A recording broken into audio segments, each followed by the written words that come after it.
'Cause to tell you the truth, I'm lonely.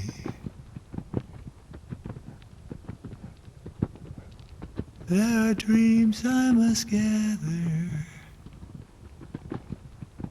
dreams we fashioned the night.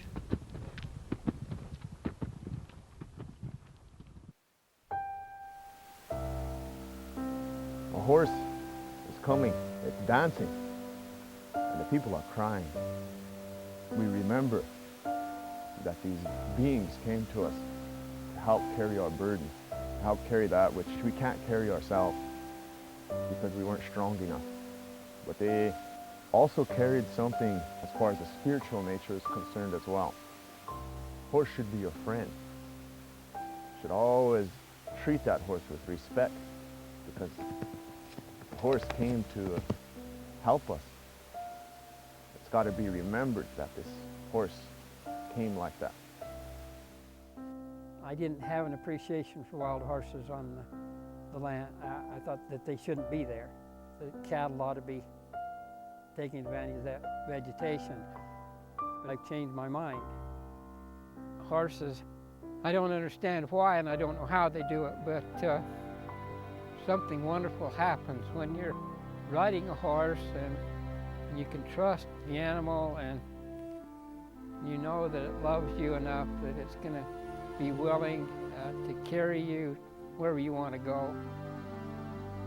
Give someone like me that loves freedom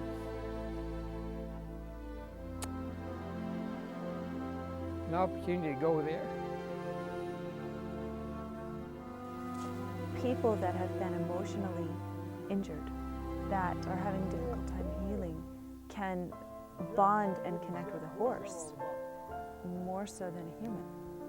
It's easier for them to feel a resonance, a closeness and an intimacy with a horse than a person. It's a first step toward healing and reunion with whatever aspect of themselves is lost or injured. Well, it's a very complex issue because there are a lot of factors involved. You know, population size is very important in terms of managing genetic diversity within a population. But you also then have to balance that out of what the carrying capacity of the environment is. If you let populations increase too greatly, then they're liable to eat themselves out of house and home. So we have to balance those things. We also have to balance the other organisms in the environment and the impact that the horses will have on those. So it's a complicated issue. And the BLM, of course, buys the idea that wild horses are an exotic species. Those BLM wildlife managers will insist that horses are exotic. They're not native, and therefore you don't make room for them on the Western Range. If there's an ecological problem, it's the horse that has to go. Yet the wild horse issue, to me, will involve compromises. We're going to have to find compromises in the number of horses, the number that will leave us with healthy wild horses, and the number of cows and the number of sheep, and whether or not lions or wolves can roam more than 3 feet outside of their national parks and refuges. The solution will be compromise, and everyone will have to compromise. Because of documenting the deaths of the Roundup in 1994, the Bureau of Land Management changed on the Prairie Mountains. So when my beautiful Blue Roan was a yearling, he was captured, but he was captured using a helicopter roundup. Now, some people think that that's a bad thing. A helicopter roundup can be done very smoothly, and when Trace was captured, none of the horses were killed that we're aware of. Slaughter, I think, is an atrocity that there's absolutely no excuse ever for. They are magnificent, intelligent, sentient beings.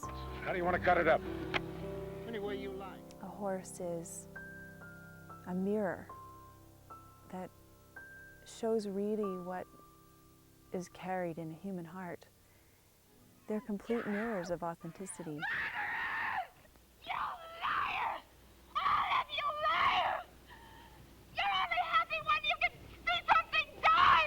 Why don't you kill yourself and be happy? You and your God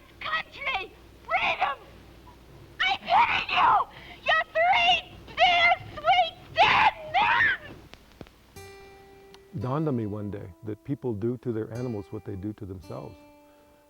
And if I could encapsulate it, that would be it. You know, we imprison ourselves, and therefore we imprison our animals. Or, you know, we treat ourselves and our children and our, you know, basically everything on our world is disposable.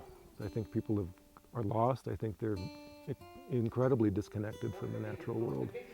And I see it taking its form in people buying more stuff, and throwing away the old stuff and buying more stuff. It's almost like a hunger that doesn't get satiated.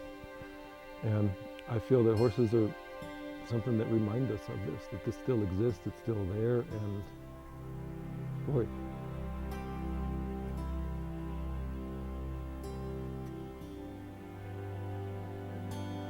It'd be sad to see that go. It'd be sad.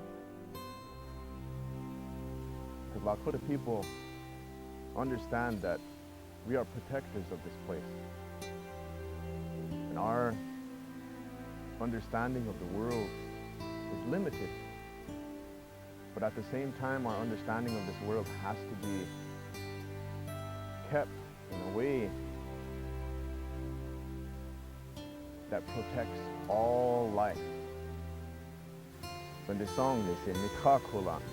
That means the friend of mine.